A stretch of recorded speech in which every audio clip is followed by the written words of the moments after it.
When Rahul Gandhi talks about vote chori, do you feel this message speaks to the youth out at large? We've been talking about political aspirations for the longest time now.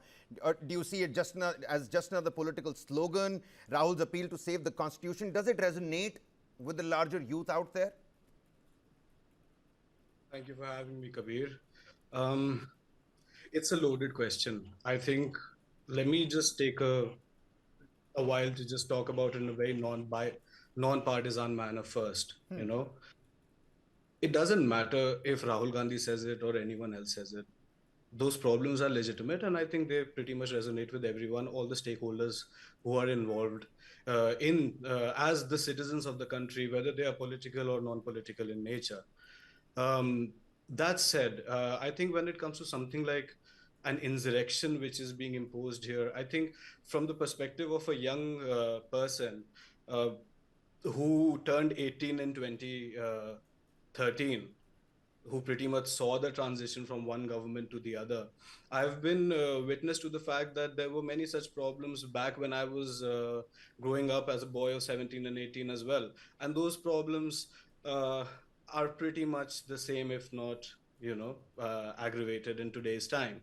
So what we feel particularly is that no matter how many divisions we see, society is a composite organism, right? And when we see that this organism has contracted some sort of a fever, and that might be things like insurrections and uprisings and protests, a fever is not a disease in itself, but a symptom of a larger infection inside. Yeah.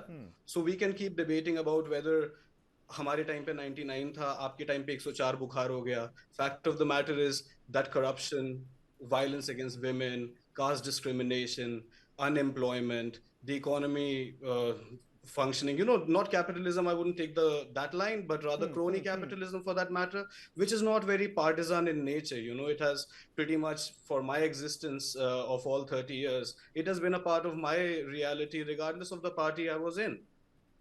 So in that regard, when I look at some clarion call being put out by someone, they're just stating the obvious. So Okay. me, as a young person, would always prefer going back and relying on my institutions, because India has something that the other countries who are facing insurrections don't, which is institutional resilience. But to what degree are those institutions resilient is the larger question. So it doesn't really matter from a partisan angle to me or to any young person. It's all about what lies within.